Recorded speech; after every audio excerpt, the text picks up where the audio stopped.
The Almost Daily Zencast presents Election Madness 2020. Primary Turning Point. South Carolina and Super Tuesday. The proverbial point of no return, politically speaking. We're almost upon it. What will we see on the other side?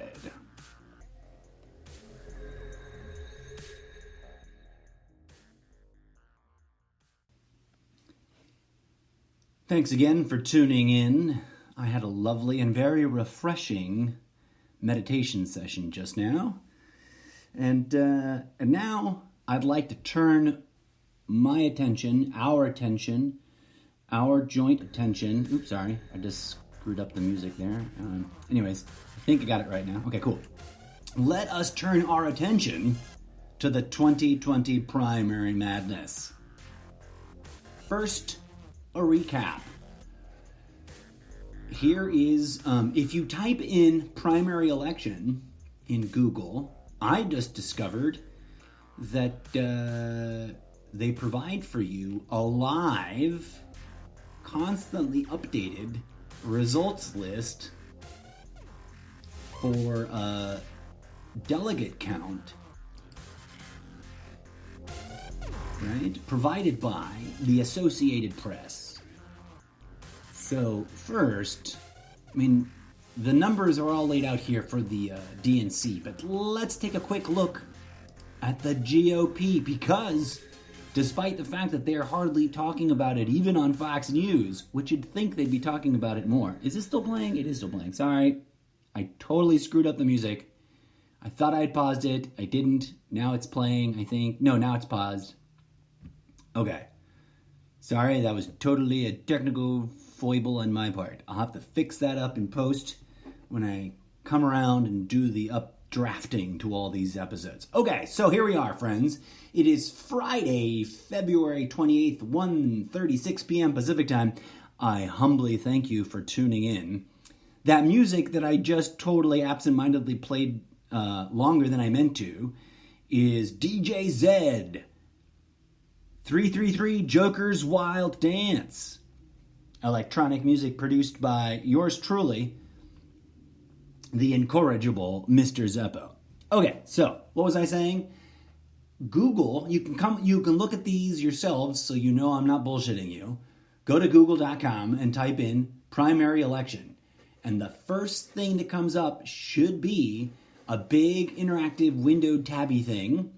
It says 2020 United States presidential primary election results live with the green glowy dot, updated at 1:37 p.m. Pacific Standard Time. There are two tabs, the Democratic and Republican.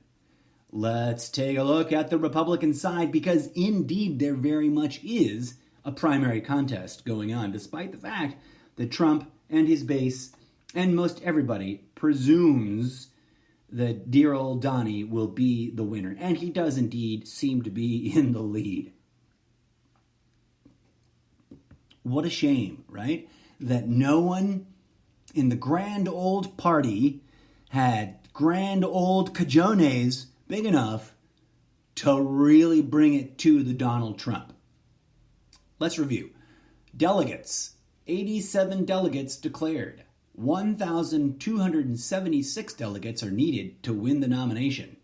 According to this breakdown right now, Roque de la Fuente, a name I haven't even heard before, has got 0 delegates. Joe Walsh, also a solid 0 delegates. The unflappable Bill Weld, who's the one guy I've actually seen more than once on the mass media talking about his bold move to run against Trump in the GOP primary, has got a whopping 1 delegate. Donald Trump is reporting a total of 86 pledged delegates. No super delegates are at play yet. Below that, we can take a look at by state, right? We can look at Iowa, see what's happened there. Boom. 39 delegates. Donald Trump got 97.1% of the votes. Apparently, at 31,464. Bill Weld, an unimpressive 426, and Joe Walsh got even less votes at 348. That was Iowa for you. New Hampshire, back in February, which, did they even fully finish reporting? Because that was a mess, right? Dear old Donnie got 22 delegates out of that, getting 85.6% of the vote at a count of 129,696. Bill Weld at a close second with 13,787. Another name I've never heard before, Mary Maxwell. Good for you. A lady was running against Donald Trump. Huzzah. That deserves some news coverage. Where is the media with the fair and balanced coverage? Now, I not that I watch the media 24 hours a day. I can't, right? And I was just talking about in the previous segment about how there's too much noise. You can't listen to all of it. You can't read all the headlines. But I digress. It'd be nice to have heard of some of these other candidates. She got 926 votes for 0.6%. 0 delegates, of course. Very interesting. Let's pop through a couple more. Where are we? March 3rd, that's Super Tuesday. How come, I guess they don't have a contest in South Carolina the way the Democrats do, which is interesting. So March 3rd, the infamous Super Tuesday will consist of Alabama, Arkansas, California, Colorado, Maine, Massachusetts, Minnesota, North Carolina, Oklahoma, Tennessee, Texas, Utah, and Vermont, all voting. Here's a brief prayer that some Republicans out there in those Super Tuesday states might actually be enraged enough to rally and vote against Donald Trump. Extremely unlikely, but let's see. Let's see what happens, right? As Donald Trump himself likes to say, let's just wait and see. Okay, the Democrats. Oh, I need to unclick New Hampshire. Hold on a second. How do I want them all. I did, okay, how's about we go, right now New Hampshire is totally, here we go. Boom. Okay. I think we now have the totals. Yes. So updated at 1:42 p.m. Pacific time. This seems like obsessive compulsive updating. There's no voting going on. So why are we updating so often? Who knows? Just to like it's automatic, right? So there you go. Okay. The field has been narrowed on the Democratic side, which reminds me, of course, of the clown car clusterfuck of crazy that was the GOP primary election back in 2016. This cycle has been, of course, the Democrat side to pull the same kind of wacky stunt. Too many candidates, too many messages, too many lanes. But it's being narrowed down. So as of right now, Tulsi Gabbard, Tom Steyer, Michael Bloomberg, Michael Bennett, Joe Delaney, Deval Patrick, and Andrew Yang are all effectively useless candidates at zero delegates being assigned to them after all the recent primary election action. Amy Klobuchar trailing with the least delegates pledged with 7. Mind you, I like Amy Klobuchar. She's got that like feisty lady next door kind of vibe. She's authentic sounding, which of course, like myself, sometimes means her messaging is a little unclear, her statements are a little messy, but that gives her like a raw kind of authenticity. I don't know who's going to be number 2 on the ticket, but I'd be satisfied with her. Elizabeth Warren is a 1 delegate ahead of her with 8, which is a tragedy to me. When the contest opened up, I was really, really, really hoping that she would be the woman to survive this elimination process. In fact, and I don't pick her because she's better than the other women necessarily. I was really welcoming and applauding and supportive of all the women that were throwing their names into the hat for this primary election cycle. And I was really, really hoping that as a sort of follow through to Hillary Clinton's efforts, that maybe, just maybe, the American people would want 2 women at the top of the ticket this time around. It would have made sense given the esoteric spiritual indications that indeed Goddess is rising. Hashtag Goddess rising. Then again, there's a lot of reasons why Hillary Clinton would have not been a particularly great president, in my opinion. Right? It's not about her being a woman. It's about her being a Clinton. But that's a whole another episode. And a quick reminder, folks, for those of you who may or may not be aware of where I stand, I officially refuse to participate in either party. I'm standing aside over here with the vast plurality of Americans who do not vote. Not because I refuse to vote, but because I can't vote because I'm a robot from the future, sent here to warn you about the robots from the future. So, robots are not allowed to vote. I digress. I was hoping that there would indeed be a strong female presence. So it's sad to me that 3 white guys, 2 of them really, really old, are the top 3 in the lead so far, which is a bummer. That speaks volumes to where America is with its relationship to women. But that can be a whole nother episode, right? Let's just finish the review. Joe Biden is trailing in 3rd with 15 delegates. And then Pete Buttigieg, he says Buddha Judge is the closest way to pronounce, like the word Buddha, like the person, and then judge, like the officiator of courts, is the simplest way to actually pronounce his name correctly. Huzzah. He's got a strong 25 delegate allocation. So, relatively speaking, that's a pretty big gap between 3rd and 2nd. Then again, 15 to 8 is a really big gap between 3rd and 4th. Whereas Amy Klobuchar is really close to Elizabeth Warren with the 7 and 8, right?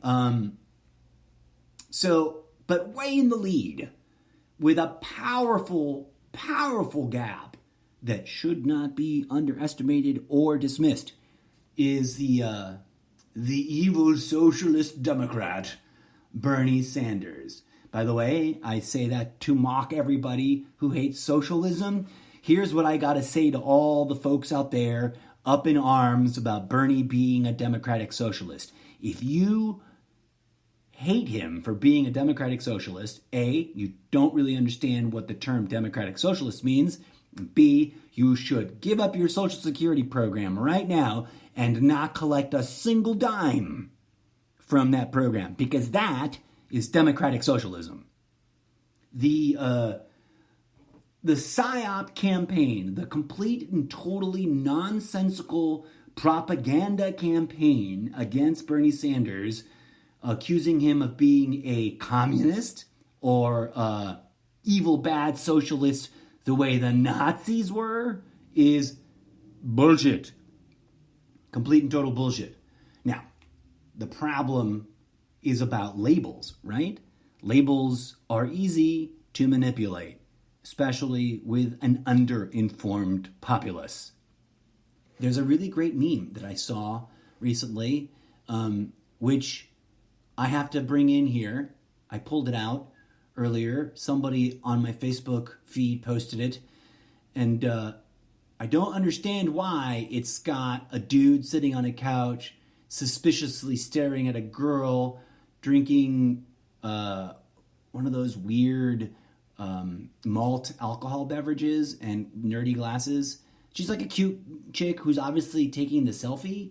And I don't know what the image has to do with the words presented, other than there's attractive people in the picture to sort of like subliminally lure you in. But it reads, and I quote, "Imagine being a Democrat and screaming Russia, Russia, Russia for the past 3 years, and then nominating a communist for president, ... idiots."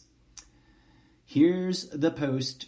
Here's my comment that I literally replied to at this person after clicking ha ha ha on the thing. A, he is not a communist.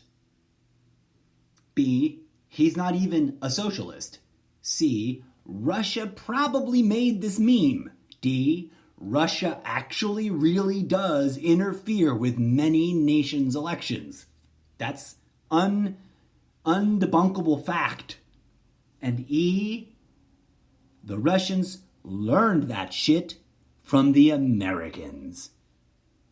So before you go tripping balls about the word socialist, educate yourself a little bit, folks. Okay, back to the numbers. So it's been an interesting process so far. Let's do that recap.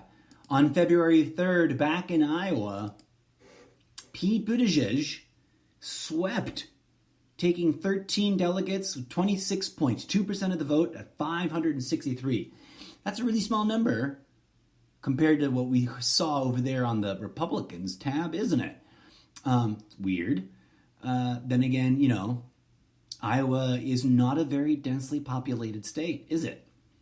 Bernie Sanders was at a close second with 12 delegates awarded, having gotten 26.1%, or 562 votes. They were neck and neck in Iowa. Elizabeth Warren got 8 delegates with 18% of the vote, 388 counted. Joe Biden, 6 delegates at 15.8%, 340 votes. Amy Klobuchar, 1 delegate, 12.3% of the vote, 264. And then everybody else got less than 20 votes.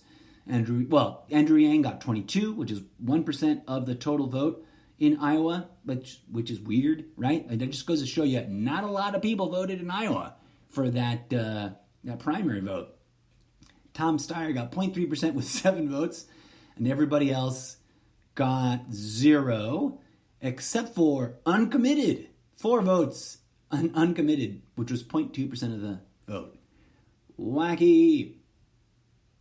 Okay, for clarity, votes displayed are state delegate equivalents, which represents the number of state convention delegates that determine how many pledged delegates each candidate will receive.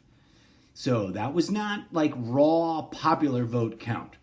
I didn't want to mislead anybody. I realized they don't want to mislead anybody here also on this thing, so I figured I should read that. Okay, let's bounce through the other 2 big ones. New Hampshire. Bernie Sanders clearly in the lead there with 9 delegates, 25.7% of the vote, 76,324. Pete Buttigieg, 9 delegates, 24.4% of the vote at 72,457 votes counted. Klobuchar with 6 delegates, 19.8%, 58,976. Elizabeth Warren got 0 delegates, had 9.2% of the vote at 27,387. Joe Biden trailing, 0 delegates, 8.4% of the vote, 24,921. Tom Steyer, 3.6% of the vote at 10,727. Tulsi Gabbard got 3.3% of the vote, 9,655. Andrew Yang, 2.8% of the vote, 8,315. Deval Patrick, 0.4% of the vote at 1,266. Michael Bennet, 0.3%, 963 votes. Cory Booker, 0.1%, 155 votes. Joe Sestak, a name I don't think I've heard before, 0.1% of the vote, 143. Kamala Harris, 0.1% of the vote, 104. Marianne Williamson. I wanted to do a whole episode about her because she was interesting, and then, of course, no one cared. 0.1%, 95 votes. Steve Burke, another name I've never heard, 0.1% at 85. John Delaney, 0.1%, 82 votes.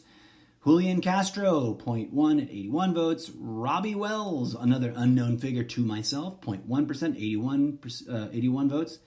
Tom Coos, another guy whose name I've never heard, 0.1%, 70 votes. And Michael Ellinger, 0.1% at 65 votes. Whoa, there's still more. How many of these have you guys heard of? Steve Bullock, 63 votes. Henry, these are all obviously less than 0.1% of the vote. Henry Hughes, 54 votes. David Thistle, 53 votes. Sam Sloan, 33 votes. Moisey Boyd, 32 votes. Ben Gleiberman, 31 votes. Thomas Torgerson, 30 votes. Mark Greenstein, 29 votes. Rita, how do you pronounce that? Krichevsky, Krichevsky, 23 votes. Lauren Krause, 21 votes. Rock De La Fuente III, 12 votes. Jason Dunlap, 11 votes. And Raymond Moros got 9 votes. Other candidates, unnamed, got 4,449 votes. Now, here's the thing. When it comes to all this. Oh, right. I think those were actual vote counts because this one doesn't have the pledged delegates to virtual delegates warning thing. But we shall, I'm not sure, and that's something for political science nerds to clarify. I don't have any on staff, so we're left wondering. Nevada. Votes displayed are county convention delegates. County convention delegates determine how many national pledged delegates each candidate will receive. Fascinating. As we all know, Bernie Sanders took Nevada by storm, got 24 delegates, 46.8% of the vote, 6,788 counted. Joe Biden, 9 delegates, 20.2% of the vote at 2,927. Pete Buttigieg, 3 delegates, 14.3% of the vote, 2,073. Elizabeth Warren got 0 delegates. Everyone else below her got 0 delegates. She had 9.7% of the vote at 1,406. Tom Steyer had 4.7% of the vote at 682. Klobuchar, 4.2%, 603. Gabbard, 0.1%, 4 votes. Andrew Yang, 0.1% at 1 vote.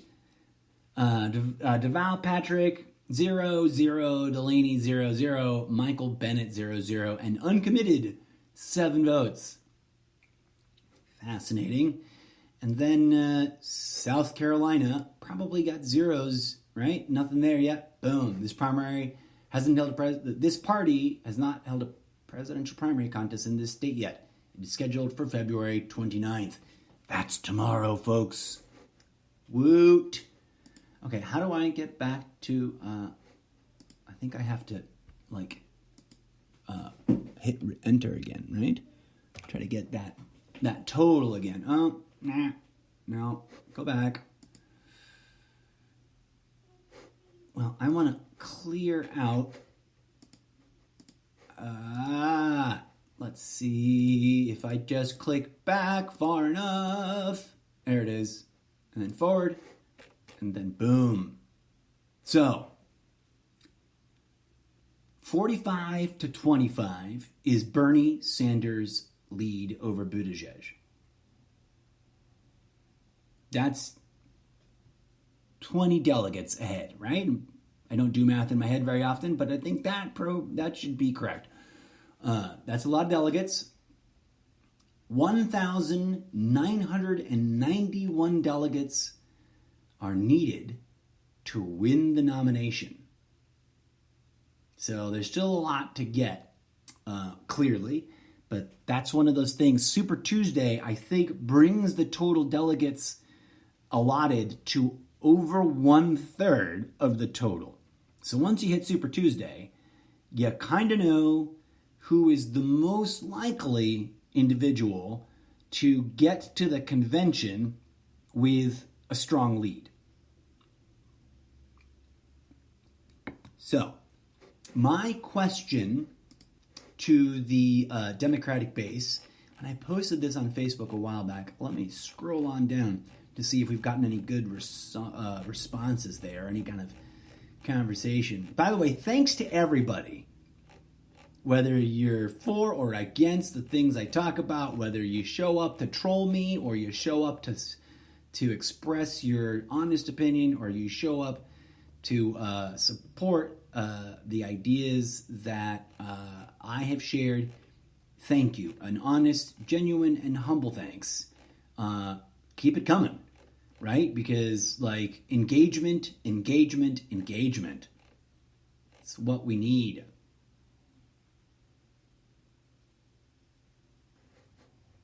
Okay.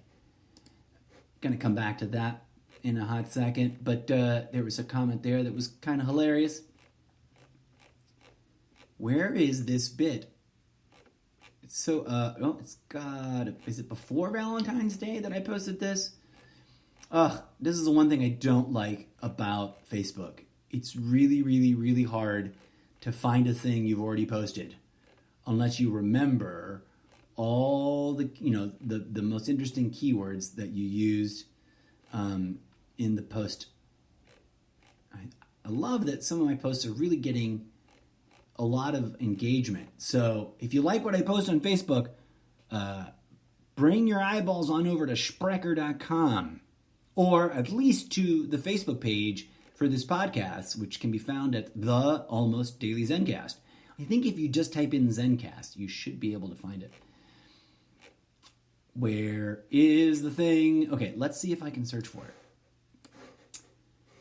Just goes to show, folks, this is not scripted, right? Here I am fumbling around. Okay, I know there's a way to, here we go. Can I search it? About 2020. No, I can, all posts February, January, okay. I thought there was a way to search for it, but I posted not too long ago a genuine question to the Democratic base. If the DNC refuses to grant Bernie Sanders the nomination, like let's say we get to the convention, right? Which is what, in August? I forget. I have to ask. I always have to ask the internet, when is the convention? Because, I'm not here memorizing a bunch of crap. I'm just spouting off the top of my head. Just calling it like I see it. Just talking, the way people say they love Trump talks. Because they do. They love that he just says whatever's on his mind. That's what I'm doing. How come I'm not as popular as Trump? There's a question for you. No, but anyways, as I continue to scroll, what if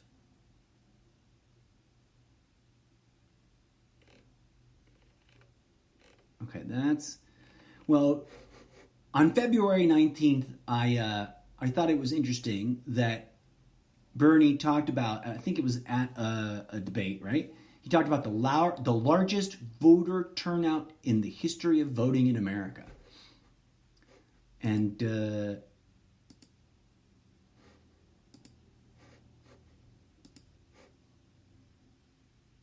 somebody had to throw in mostly illegal felons and dead.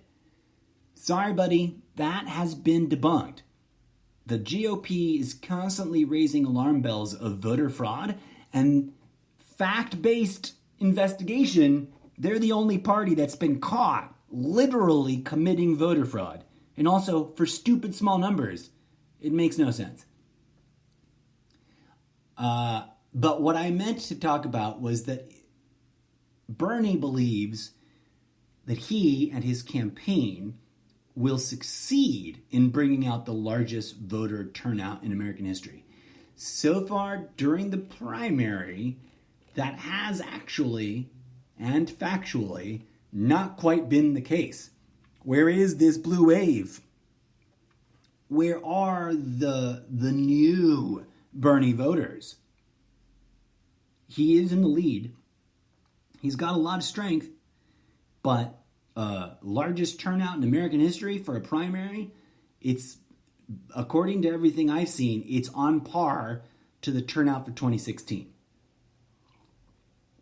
And not like somehow amazingly 5,000 times better than that, right? But I still support the idea, and here's why. Despite the fact that I myself look at both parties as they operate now, not philosophically as they might be or should be or could be, but as they operate now, they are equivalently corrupt. Not equally corrupt. Those are different words, folks. They mean different things. In other words, both of them are dealing with deep corruption issues. And as I pointed out before, it's pretty gosh darn naive to believe that only the opposition is corrupt and that your party is righteous and free of corruption. If you're clinging to that idea, I humbly suggest that you deeply question where you got that idea from. And if you really look really hard, you might come to realize that you were spoon-fed that idea by your very own party. And when a political party spoon-feeds ideological constructs to its base that are categorically inaccurate and false, that's called mental slavery in my book. But I digress. The serious question that everybody in the DNC must contend with, whether or not individually they support Bernie as a candidate, is this. What will you do if, and I'm still scrolling here, scrolling past a bunch of other stuff that I would love to comment on, but it would be like way out of line with what we're talking about right now. Where's the bit about the question? Here we go. February 11th, I posted this. Serious question to the left. If Sanders gets denied by the DNC at the convention, will y'all finally admit that the DNC is equivalently corrupt, though in a seemingly different way, than the GOP? Hashtag 2 wings, 1 bird. Hashtag 2020 election. It got 43 comments. Whoa! And 1 share. And that was me. Okay, that's a lot of comments. And that's actually, off the top of my head, some of the most comments that I've gotten from a single post in a long while. I remember the very first comment because it came from someone I was surprised would be monitoring my page and commenting on it. It's someone I met through theater and that I have really, really huge, massive, deep respect for because this individual is wicked talented.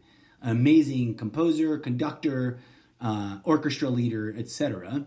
In the professional theater world. And he posted, as the very first comment on this thread, I wouldn't say equivalently corrupt to the GOP, but some corruption for sure.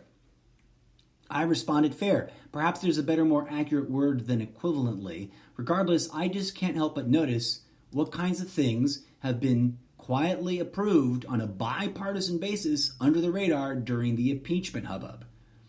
As Dr. Jill Stein points out on her Twitter account, at the same time the Democrats were saying, and I'm quoting Jill Stein here, and because she's a public person already out in the public world, I will use her real name. For those of you wondering, if you're an actual real-life friend of mine or just a Facebook friend and not a massive, huge public figure, I will anonymize your posts. But Dr. Jill Stein is out there on the public stage, and I stated, I quote, "At the same time the Democrats were saying Trump is a mortal danger who must be impeached, they quietly renewed the Patriot Act and handed Trump unrestrained spying power. They backed Trump's new NAFTA trade deal, which is not very much different than NAFTA if you look at the details. So it's just different enough so he can bullshit about it being a world of different, but it really isn't. And gave Trump $738 billion in military budget. As she says, they're not resistors, they're collaborators." What else? Somebody else. Oh yeah, my friend who had the first comment comes back to say, "Sure, but I stand by my point of view that the clearest and most present danger to our democracy is currently the GOP, which under our current, deeply flawed system, the only way to defeat it is by joining forces with the Democratic Party. Once the GOP is defeated, we can then talk about deeper reforms. My personal preference would be to go to a 3 or 4 party system and to reform the anti-democratic establishments currently written into our system. The Electoral College, operating rules in Congress, which gives both parties too much power, etc." I totally agree with that statement, and I'm going to say that now live on the air, even though this post is from several weeks ago. That I can totally agree with you, sir.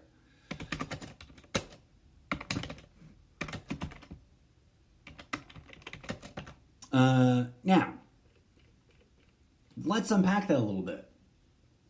First of all, one of the problems, actually, let me add this let me edit that and amend that. So I can totally agree with that idea, but also, oh, come on, why did it just mess up? Come on, Facebook, don't fuck up with me here. There we go.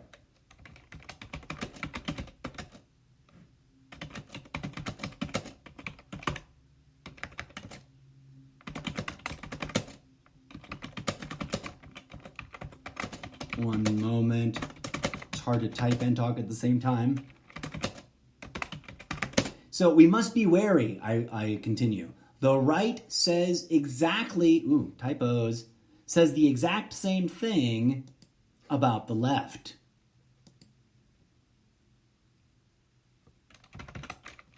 If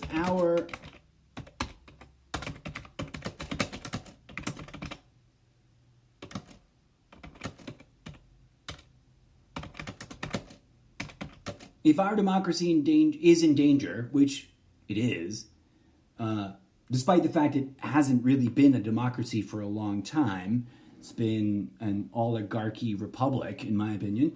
But either way, it's in danger, right?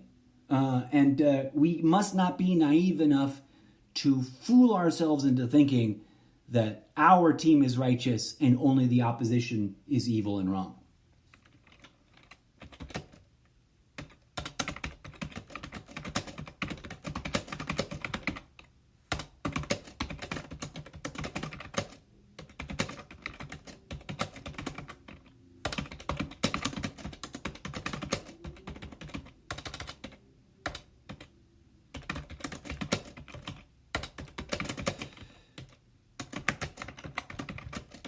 That is how echo chambers work. All right, cool. So, gonna update that.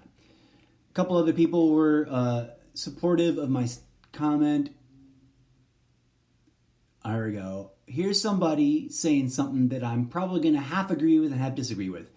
Bernie is just a puppet candidate that the elites offer to make the other half of America duped into the illusion that they have a choice, but just didn't get enough votes. So close, we just didn't vote hard enough. Gosh darn it. Yeah, part of me doesn't disagree.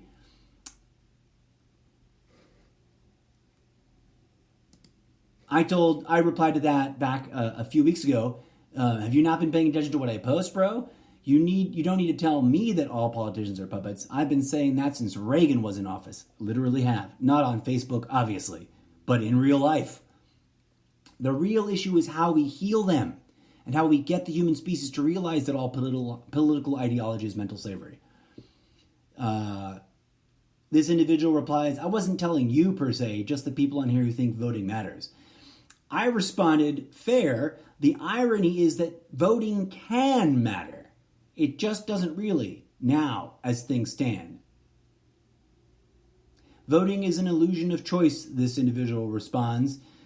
When your choices are giant douche and turd sandwich, that's not much of a choice.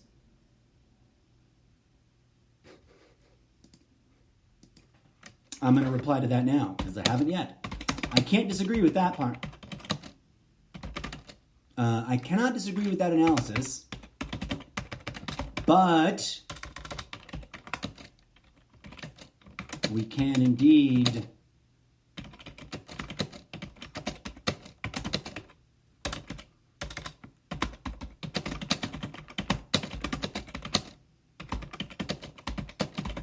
one.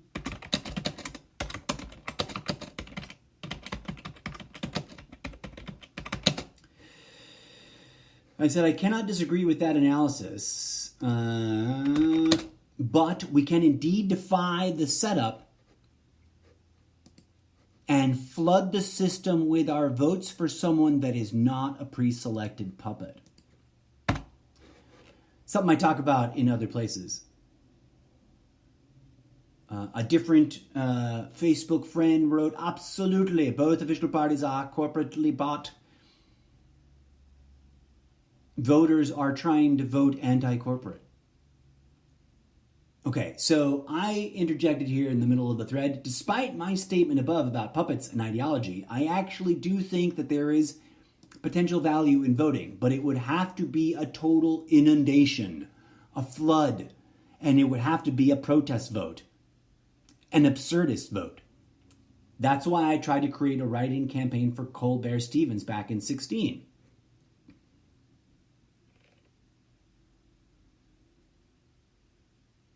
Yeah, someone I know in person wrote, Sanders, Warren, Biden, Mickey Mouse, Donald Duck, or the fucking godmother. It's irrelevant at this point. Whoever gets the nomination, we need to unify to get off our asses and go vote. Anything or anyone is better than this pendejo we have in the White House. Enough is enough. She goes on to vent a bit more anger, and I respect that. Someone else chimes in, it's been obvious for a very long time that both are corrupt. It's a big club and we ain't in it. Good reference. That was, if I'm not mistaken, oh crap, I always want to say Carl Sagan, and that's the scientist, but it's the stand-up comedian, Carl something else. George Carlson? No. Anyways, you all know who I'm talking about. So that's an interesting debate, and they get into it with each other a little bit. And that's this dilemma, right? Like, if it's all pre-selected, rigged, and about the illusion of choice, then shouldn't the logical solution be to abandon the system? Perhaps. But as I stated earlier, I really do think that if we organize correctly and flood the system, if nothing else, we can expose the system to those who actually blind faith believe in the system.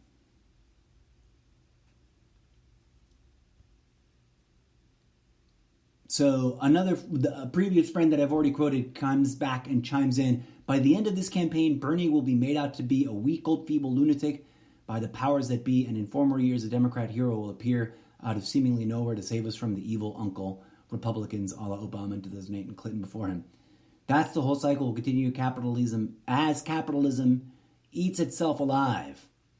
That's when the real fun starts. Yes, if we let it go unchecked, that's exactly what will happen. Now, another friend declares that his fear is that he, I presume Trump, will rip up the Constitution and declare himself a dictator. What does the country do then? Someone chimes in, who? Trump? That's the fear. Sanders would do no such thing. Trump, of course. And could that result in a second civil war? Absolutely scary possibility. They agree with each other on that.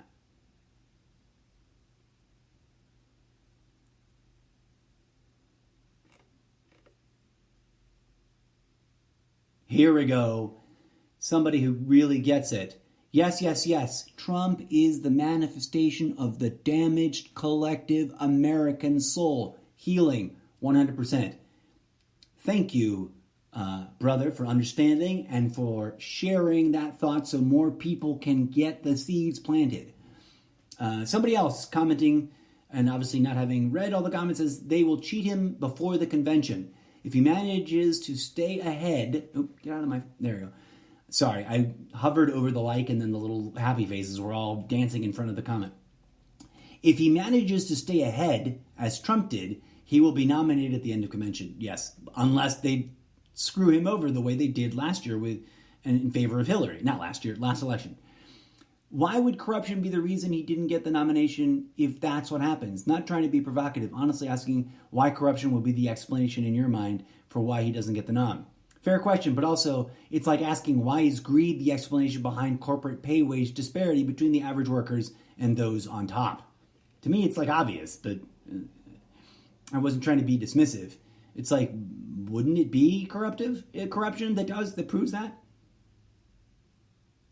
So, an obvious Bernie supporter from 2016 says, yo, I didn't vote in 2016 because the DNC robbed Bernie. Of course, they're corrupt as fuck.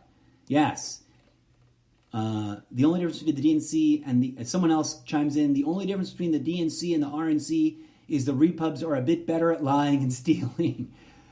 Okay. Yeah, they are a little bit better, but they're also a little bit more obvious about it.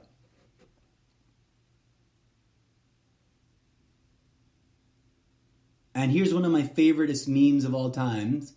It's one that I was inspired to make, that hashtag. And it's a Native American portrait, right? There's a portrait of what I'm sure was someone who was once a famous Native American back in the Wild West days.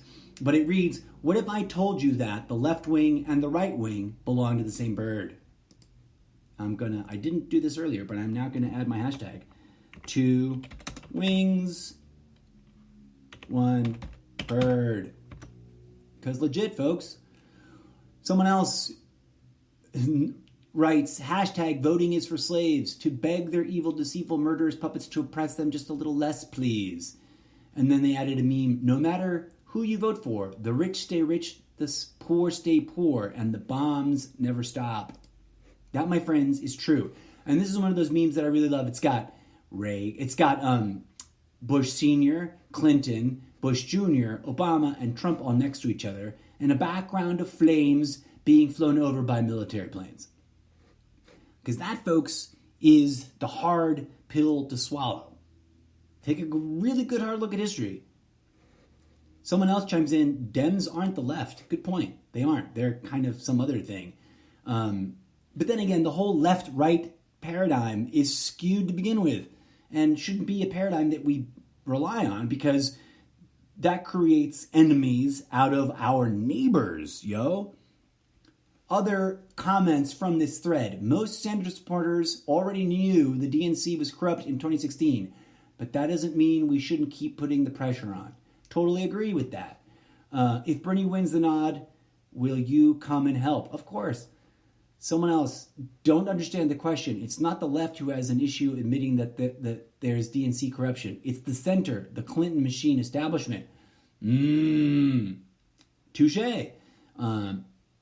Another friend, someone from real life that I know, I think that the convention will be hung regardless of who shows because the math works out this way with so many in the running. If Bernie pulls less than 50% on the first ballot and nobody else pulls 50%, then it's into the backroom negotiations, and it is a political fight that has been a part of our political landscape ever since conventions were assembled. If Bernie does not rise to the top in this scenario, I hope all the Dems will throw their support to whomever gets the brass ring. Likewise, if Bernie does prevail, then I expect all support to him. I agree. Someone else writes, I agree they are equivalently corrupt. Also, go Bernie. And then the final comment on this thread, I have already accepted that. I am neither Democrat nor Republican, two sides of the same corrupt coin.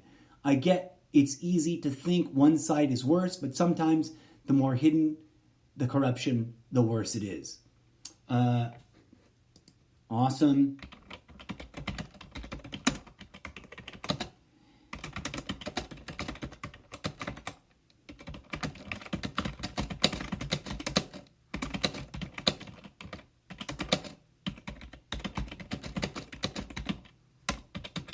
I'm just letting them know that the comments have been read anonymously.